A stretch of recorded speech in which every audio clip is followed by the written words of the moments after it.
Hey Health Heroes, welcome back to Adamimmune. It's nighttime and I couldn't sleep and I thought, well, maybe I'll get up and make a video about something. Back in the before time when I was in a lot of pain, I used to spend a lot of my time trying to improve my mental game, trying to become a better person, right? I thought maybe that would make me feel better. It would make up for my, lack of ability to be normal in other areas in my life.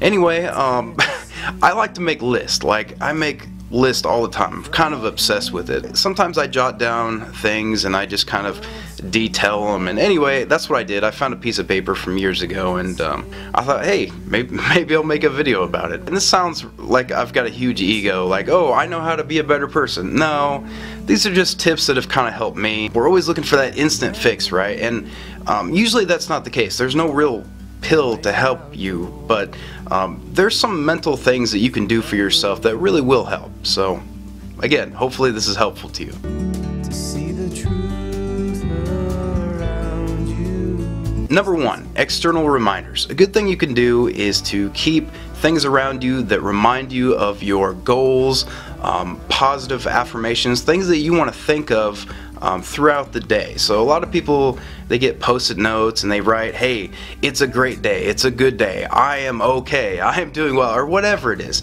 And they'll put it on their fridge or they'll put it in their office and different things. And I actually do like to do this. I do use positive affirmations in my day-to-day life. You could call it prayer, you could call it whatever you want, but I do believe it helps. In the great outdoors, forever. Number two, simplify. I really believe it's a good thing to learn how to hack away at all the excess in our lives, whether that's materialistic things, anything we don't need in our life. And sometimes that comes down to people. You know, if they're not making our lives better, sometimes it's best that they just aren't in our lives altogether. I know that sounds really harsh, but it is our lives, and sometimes being selfish can be really good for us. It is good to be loyal, but to a certain extent, right? We just can't allow things or people or anything to hurt us continually if they prove to be that way. I got time, it's clear to see. Number three, learn more about yourself through interactions. To know oneself is to study oneself in action, right? That means if you're talking to someone, you know, pay attention to what they're saying, but also pay attention to how you're reacting. When they say something, are you offended by it? Are you excited by it? Are you passionate by it? Whatever you're feeling, you're mirroring. That's yourself. That's what you're feeling, right? Sometimes we think, well, it's more important what the other person is saying, but sometimes we can learn a lot about ourselves from the way we react, right? A lot of that happens subconsciously, and that will tell you a lot about yourself. And we can study this, and then we can actually practice ways to react better. There's a lot of people out there today that are just offended by everything, and this is not me. Very, very little offends me in life. I try to think, you know, what is the other person feeling, thinking? What are they coming from? What upbringing did they have? How much pain are they in? You know, life is a matter of perception, right? My dad always said this, life isn't about feelings. Don't walk by feelings, something like that, right? My dad is a preacher. He's always been a preacher. I'm a PK, preacher's kid. Yeah, I'll go more into depth someday about that. I don't exactly believe that. Life is about feelings somewhat, but I also think that the feelings and thoughts that we have, those aren't ourselves, right? Those are just flowing through us. Now, if we accept that every feeling we have, every thought we have is us, that's what makes us, then we're going to be constant prisoners to how we react again to the outside world, to people, to things, to environments, to current events. I have emotions. That's kind of a cop-out to say that guys don't have emotions and feelings and don't really understand them. I just choose not to live by them. We all have a lot of negative thoughts that come into our life every day, and I think just not allowing them to fester inside of our head, just, you know what, I'm ignoring that one, and then again, bring back positive affirmations. It's a good day, I am okay, I am smart, whatever you want to tell yourself. I am strong. Just saying I am something and really saying it out loud gives it power. It really does. Try it sometime. I promise it'll make a difference. from up here. Number 4, do not divide. You know, sometimes our ego does get in the way. Our ego wants to tell us, oh, we're more clever than someone else. We're smarter. We're stronger. But we have better things, whatever. Don't allow yourself to think this way. Again, this kind of goes back to like not comparing yourself to others. We don't want to do that, right? Because then you'll never succeed if you do that, because there's always going to be someone that has more than you, is greater than you. So don't compare yourself to others, and don't divide others, okay? Bring people up, and they will bring you up as well. People say little things that chip away at people's, you know, soul.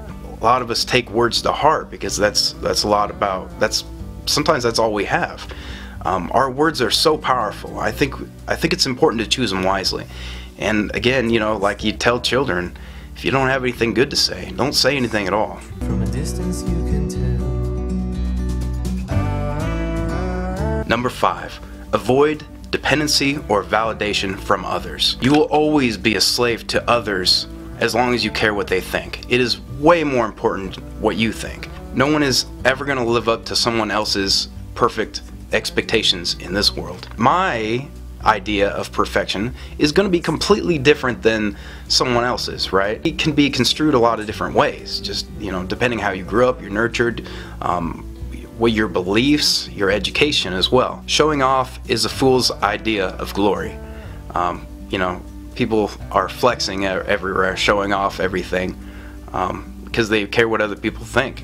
They spend their whole lives trying to gain more money or bigger things, houses, cars, whatever.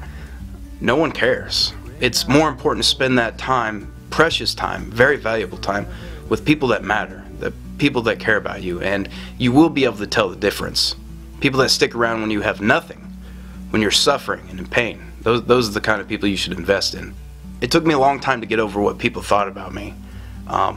Even recently, this was very, very impactful on my life. I really cared what everyone thought. I always assumed everyone was always looking at me, and yeah, this really puts you in a real prison of your mind. But I think most people are thinking about that of themselves. You know, what is someone thinking about me? We can sit to Number 6, right? I think be proactive. This means I have this metaphor that I use sometimes. I tell this to myself.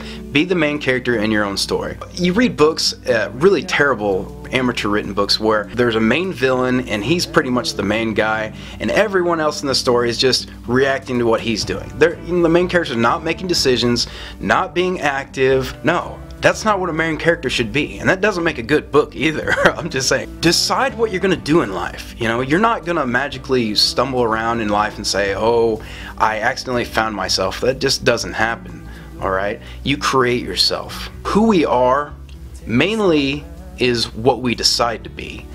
Yeah, it's sort of what our actions are, but ultimately we can wake up one day and decide to be a different person and then act on that and be a different person. But I didn't always believe that people could change. Anybody. I didn't believe I could change. I didn't believe I could change. But, you know, I proved myself wrong, and I love that. That's the best thing, when you wake up one day and you're like, wow, I'm a different person. And not only that, I didn't think this was possible. I guess that's another miracle, right? One of those small miracles, but they have such an effect on our lives. meant to be. And number 7, always be yourself. You know, sometimes we have to be a super professional version of ourselves, but we can still be us, right? Follow things that align with your personality, align with your beliefs, your values. Again, integrity. Do things that align with who you are. That goes back to your job, the people you surround yourself with, what you do, your hobbies. Everything should align. There's always compromising in everything, right? So if you have room for gray area, use it there. I hope some of this made sense. I know I went on and rambled quite a bit. I promise I'm going to try not to make this the usual thing. I think this is good for me, just talking. And I had a lot of fun doing it. And again, I just kind of found this note paper randomly, and I thought, wow, I like to laugh at things that I wrote in the before time, like just, they really do come from a place of pain. I had the third most painful chronic disease that exists, and I did put into remission, but I learned a lot in the 15 or whatever years that I went through that, and I was very fortunate to find a miracle of remission. I just figured it out, and that's life, right? Sometimes you just stumble across a miracle, and you got to make the best of it, right? And I'm making the best of it. Do the usual, drop a like, smash the subscribe. Thanks for watching, see you next time.